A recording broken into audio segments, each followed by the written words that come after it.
Sejarah orang Indonesia menunaikan ibadah haji ke Tanah Suci Mekah Al-Mukarramah telah berlangsung semenjak berabad-abad silam. Jalur maritim Kepulauan Nusantara, Teluk Persia, dan Laut Merah telah dikenal sejak dulu kala. Berbagai sumber menyebutkan bahwa sejak dibukanya terusan Suez tahun 1869, waktu yang ditempuh dalam transportasi laut dari Indonesia ke Jeddah menjadi lebih cepat dan lebih mudah, serta relatif menguntungkan dari segi keamanan pelayaran. Sebelum ada kapal uap, perjalanan jemaah haji Indonesia untuk sampai ke Jeddah mengarungi lautan dilakukan dengan kapal layar.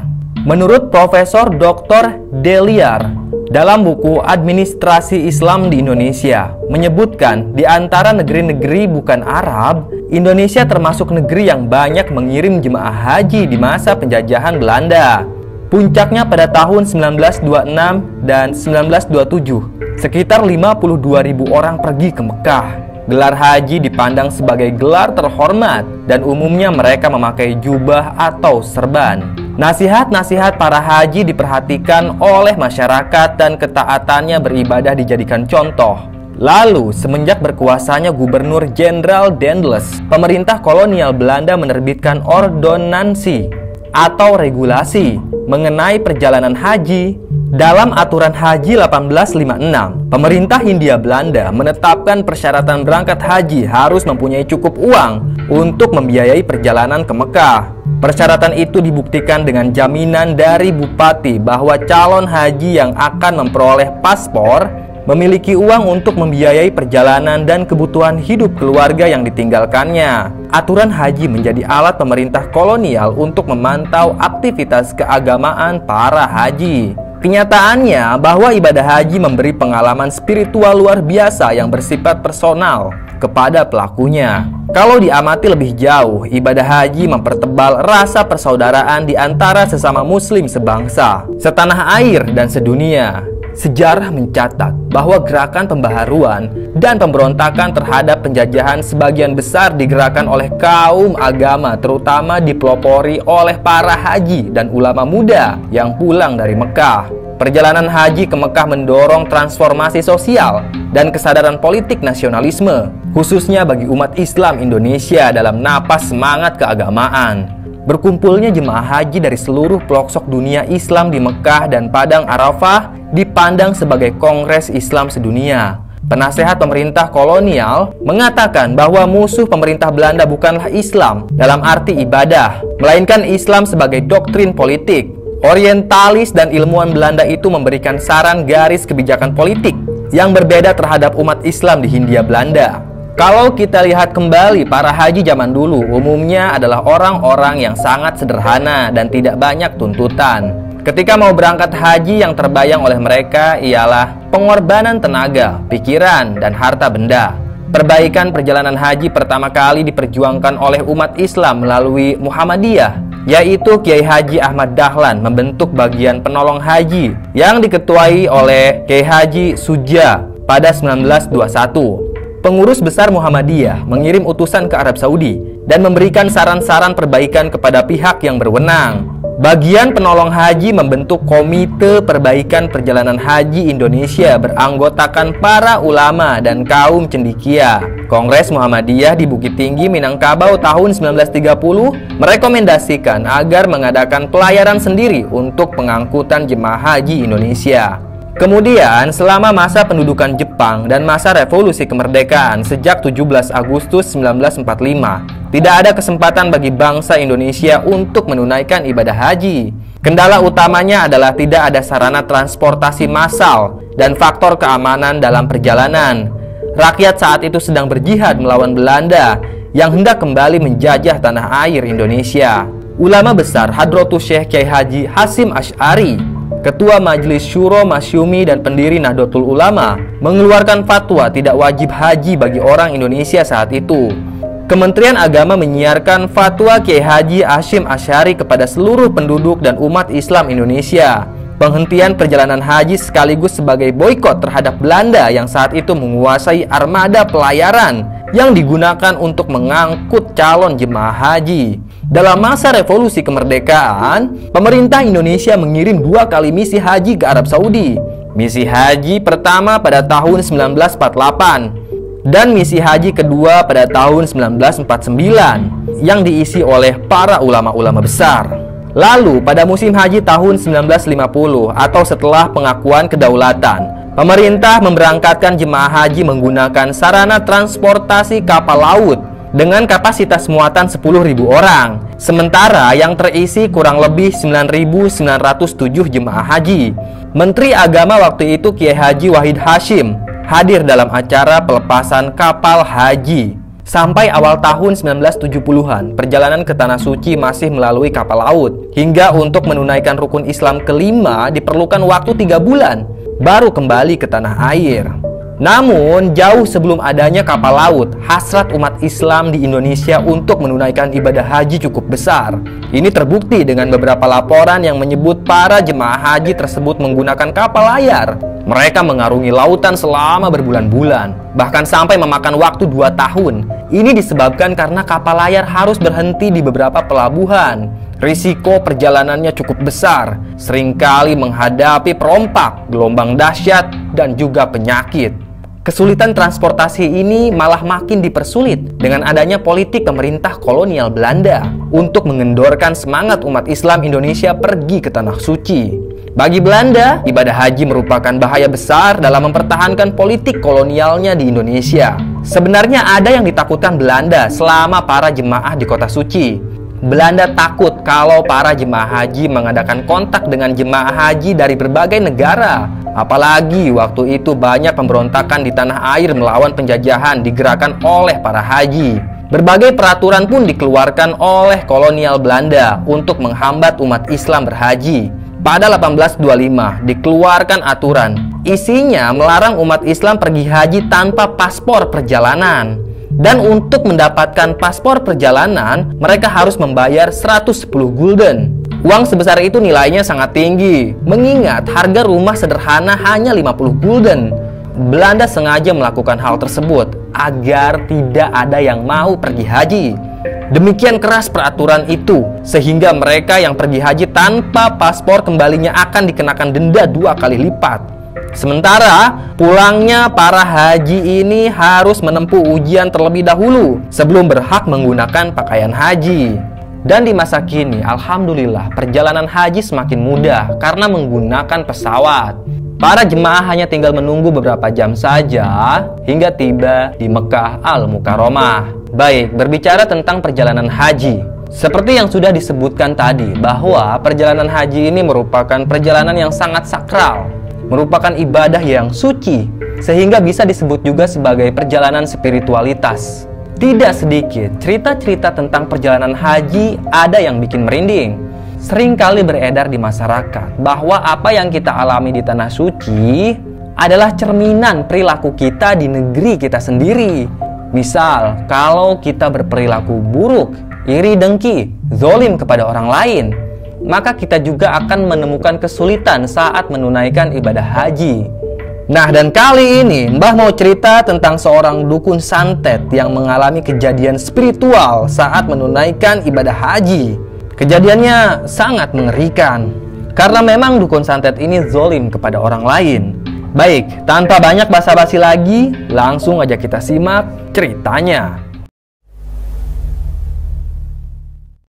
Di sebuah kampung bernama Cikesik, ada seorang lelaki yang umurnya kisaran 50 tahunan. Namanya Abah Klewang. Abah Klewang sangat terhormat di kampungnya. Semua warga di sana menganggap bahwa Abah Klewang sebagai tetua di kampung mereka.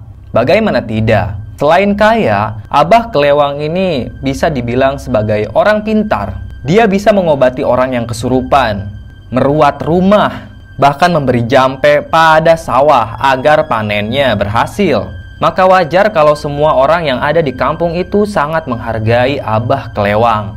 Dia hidup bahagia dengan seorang istrinya yang cantik dan muda. Jarak umur Abah Klewang dengan istrinya lumayan jauh, kisaran 15 tahunan. Selain itu, dia juga dikaruniai seorang anak tunggal bernama Dimas. Anaknya jarang ada di kampung, dia kuliah di kota. Walaupun kaya, rumah Abah Klewang masih terbilang sederhana. Dindingnya terbuat dari papan, biliknya bilik bambu, dan lantainya juga dari papan. Hanya saja atapnya sudah terbuat dari genting. Di depan rumah Abah Klewang terdapat sebuah kolam ikan yang sangat indah. Dia memang hobi sekali memelihara ikan. Walaupun disebut orang kaya, tapi Abah Klewang tidak punya kebun, tidak punya sawah, ataupun hewan ternak. Tapi jangan salah, uang Abah Klewang banyak sekali. Uang itu ia dapatkan dari hasil ngejampe. Sering ada orang yang mendatangi rumah Abah Klewang untuk meminta jampe-jampe, seperti penglaris, asihan, atau bahkan santet. Khusus untuk santet, biasanya yang minta bukan orang kampung, melainkan orang kota yang punya masalah dengan rekan kerjanya, pasangannya, atau bahkan dengan bos. Setiap tahunnya ada saja orang yang mendatangi rumah Abah Klewang untuk meminta jasa santet. Seperti malam itu, ada seorang wanita bunting yang menghadap Abah Klewang. Wanita itu sudah hamil 8 bulan, perutnya membuncit. Dia mengetuk rumah Abah Klewang sambil menangis sesenggukan. Si wanita diantar ke kediaman Abah Klewang menggunakan ojek, tepatnya jam 9 malam. Segera Abah Klewang pun membukakan pintu. Dan dia kaget saat melihat ada wanita hamil yang sedang menangis di depan pintu rumahnya. "Kenapa, Bu?" tanya Abah Klewang. "Tolong saya, Abah, tolong," kata wanita itu. Namanya Via. Dia orang kota yang sengaja datang ke Abah Klewang untuk meminta bantuan santet. Via dapat informasi dari temannya kalau di kampung tersebut ada seorang dukun santet yang sangat sakti. Dan Via pun memberanikan diri untuk mendatangi kediaman Abah Klewang. Segera wanita itu masuk ke dalam rumah Abah Klewang. Dia disuguhi makanan, air putih, dan juga bantal. Karena Abah Klewang kasihan pada wanita tersebut. Tampaknya wanita itu sangat lelah. "Namamu siapa, Bu?" tanya Abah Klewang. "Nama saya Via. Saya mau minta bantuan Abah," kata Via. Dia pun menjelaskan masalahnya pada Abah Klewang. Ternyata Via hamil di luar nikah dan lelakinya itu tidak mau bertanggung jawab. Via sakit hati. Makanya dia mendatangi Abah Klewang untuk balas dendam. "Emang nama lelakinya siapa?" tanya Abah Klewang. "Namanya Bram, Bah. Aku mau dia tewas, Bah. Tolong santet dia. Aku akan bayar berapapun," kata Via. "Boleh Abah lihat fotonya?" tanya Abah Klewang. Via pun menunjukkan foto tersebut. Dan setelah Abah Klewang menerawang, ternyata tidak semudah itu menyantet Bram. Karena si Bram blasteran. Bapaknya orang Amerika, sementara ibunya orang Indonesia. "Wah, ini susah kalau dari jarak jauh," kata Abah Klewang. Abah Klewang pun masuk ke dalam kamarnya. Dan dia kembali dengan membawa botol air. "Kau harus minumkan air ini pada Bram, baru nanti santetnya kena," kata Abah Klewang. Via bingung karena dia sudah tidak punya akses untuk menemui Bram. Tapi malam itu juga Via menyanggupinya. Dia sudah kepalang sakit hati. Setelah dipikir-pikir, ternyata Via punya sahabat yang kerja di kantornya Bram. Nah, kebetulan Bram ini orang kaya. Jabatannya sudah tinggi di kantor, yaitu sebagai manajer. Tentu Bram punya ruangan sendiri dan sangat privat. Hanya orang-orang tertentu saja yang bisa masuk ke ruangannya Bram. Tapi ada satu orang OB yang bernama Clara. Dia adalah temannya Via. Clara dan Via sudah sejak lama berteman.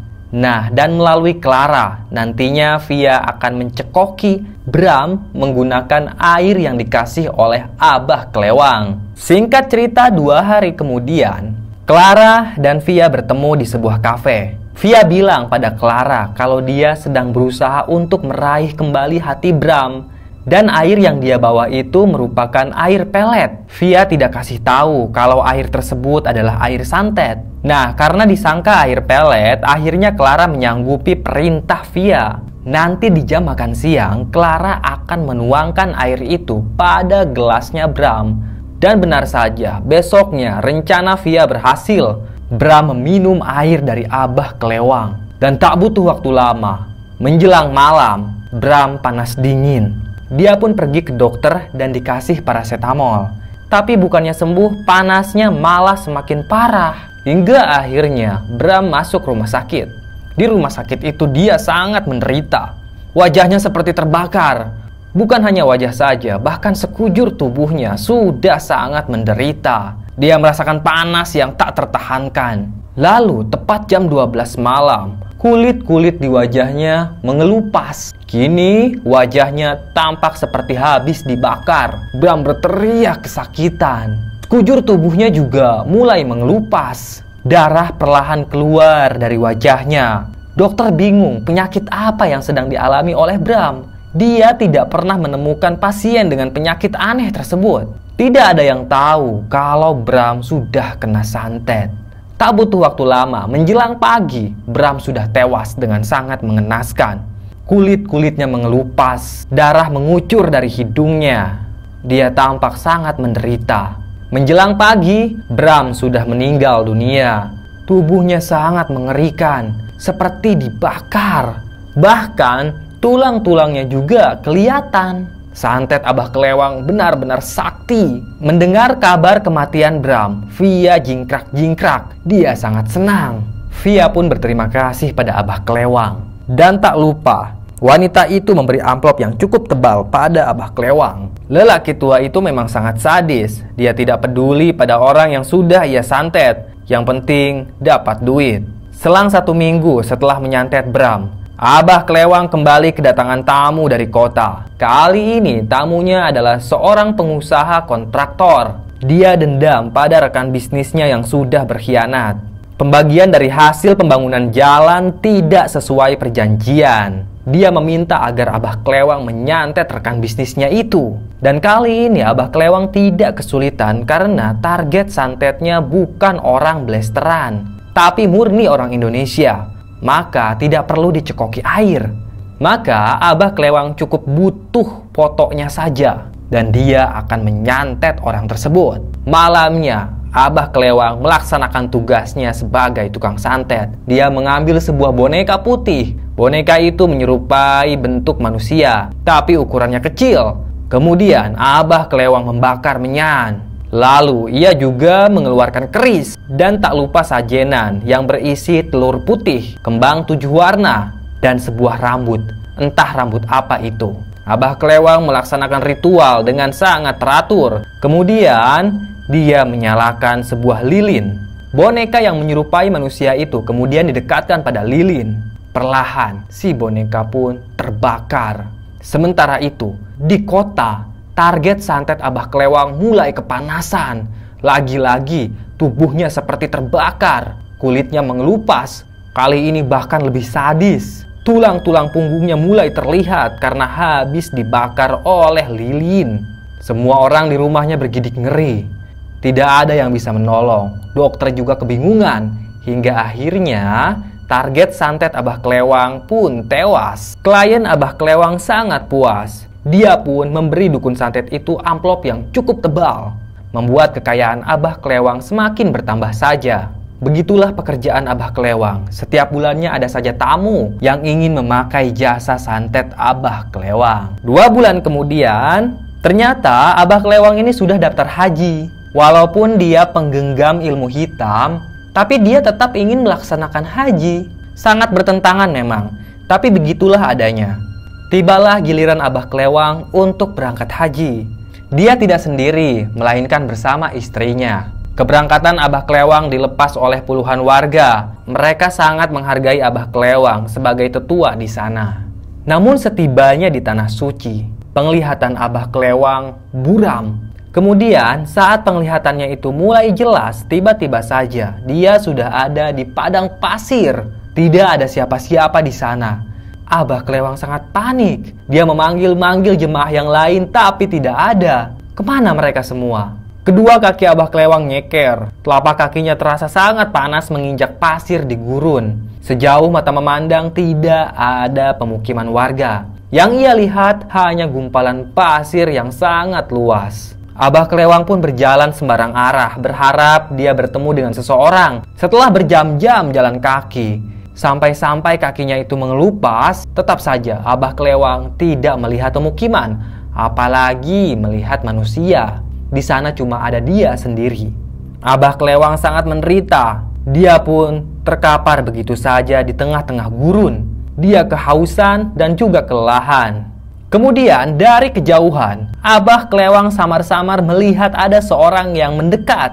Dia pun senang karena akhirnya ada seseorang yang berhasil menemukannya yang terdampar di tengah gurun. Tapi aneh, orang tersebut membawa sebuah obor. Padahal siang itu sangat panas dan terang. Semakin lama, orang tersebut mendekati Abah Klewang. Tubuhnya tinggi besar, kulitnya hitam legam. Dia melemparkan obor itu pada Abah Klewang. Seketika saja tubuh Abah Klewang terbakar. Dan untungnya Abah Klewang masih bisa membuang obor tersebut. Tapi dadanya sudah kena luka bakar. Siapa orang itu? Abah Klewang tidak tahu. Dia langsung memukuli Abah Klewang dengan sangat sadis. Tubuh Abah Klewang ditendang dengan sangat kencang. Sampai-sampai tangan kirinya Abah Klewang patah begitu saja. Ia menjerit kesakitan. Kemudian lelaki itu mengambil kembali obor yang tergeletak di atas pasir. Ternyata obor itu masih menyala. Kemudian dia mendekatkan obor itu pada wajahnya Abah Klewang. Perlahan Abah Klewang kepanasan, tapi dia tidak bisa bergerak karena tangan kirinya patah. Obor itu membakar wajah Abah Klewang sampai wajahnya rusak. Kemudian si lelaki melempar obor itu ke jauh. Kemudian lelaki misterius itu meninggalkan Abah Klewang dengan wajah yang sudah terkena luka bakar. Di saat kritis seperti itu, yang diingat hanya Allah. Abah Klewang berjanji akan bertobat. Dia tidak mau lagi menjadi dukun santet. Karena hatinya yang ikhlas ingin bertobat, Abah Klewang pun diberi petunjuk. Menjelang maghrib, ada seorang warga Arab Saudi yang berhasil menemukan Abah Klewang. Abah Klewang pun dibawa ke rumah sakit dan dirawat. Setelah ditelisik identitasnya, ternyata dia adalah salah satu jamaah haji. Mereka menangis saat melihat kondisi Abah Klewang. Di ruang rawat tersebut, Abah Klewang bilang pada istrinya kalau dia mau bertobat dan ingin meninggalkan profesinya sebagai dukun santet. Beberapa minggu kemudian, Abah Klewang pun mulai berangsur sembuh. Tapi wajahnya cacat, sudah tidak berbentuk. Hidungnya peot, pipinya mengerucut, banyak luka bakar di wajahnya itu. Dia pulang ke Indonesia bersama istrinya. Dan warga kampung pun kaget saat melihat wujud Abah Klewang. Mereka ketakutan, tapi sebagian lagi tetap iba pada Abah Klewang dan tetap ada yang menghormati Abah Klewang. Kini Abah Klewang tidak lagi menjadi dukun santet. Bahkan dia tidak mau menyentuh dunia perdukunan lagi. Kini dia tobat sebagai muslim yang seutuhnya. Selesai. Terima kasih sudah menyimak cerita Mbah. Tunggu cerita-cerita lainnya ya. Tetap sehat dan salam merinding.